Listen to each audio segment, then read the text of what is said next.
प्रिय recording studio की शानदार प्रस्तुति, डायरेक्टर गुड्डू पांडे।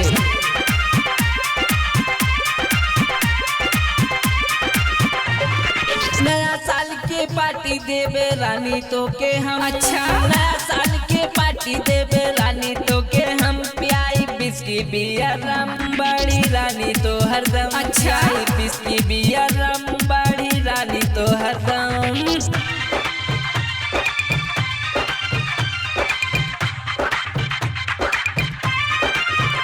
प्रिय रिकॉर्डिंग स्टूडियो दिल्ली।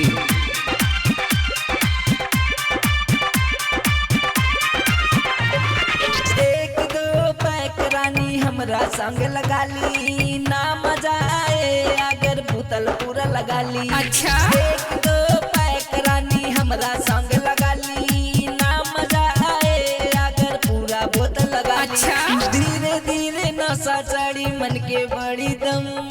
धीरे धीरे नशा चढ़ी मन के बड़ी दम। पियाई बिस्की बियर रम बड़ी रानी तो हरदम। पियाई बिस्की बियर रम बड़ी रानी तो हरदम।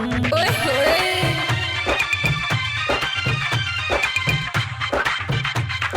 प्रिय रिकॉर्डिंग स्टूडियो दिल्ली।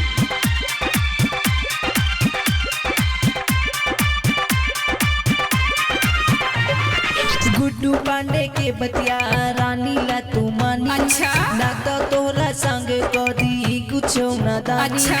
गुड्डू पांडे के बतिया रानी ला तू मानी, ना तो तोरा संग कदी कुछो ना दानी। शिवम पुजारी के बहियम सरसा रानी बढ़ी ओए दम। होए। शिवम पुजारी के बहियम सरसा रानी बढ़ी दम। पियाई बिस्की बियर रम रानी बढ़ी तो हरदम। पियाई बिस्की बियर रम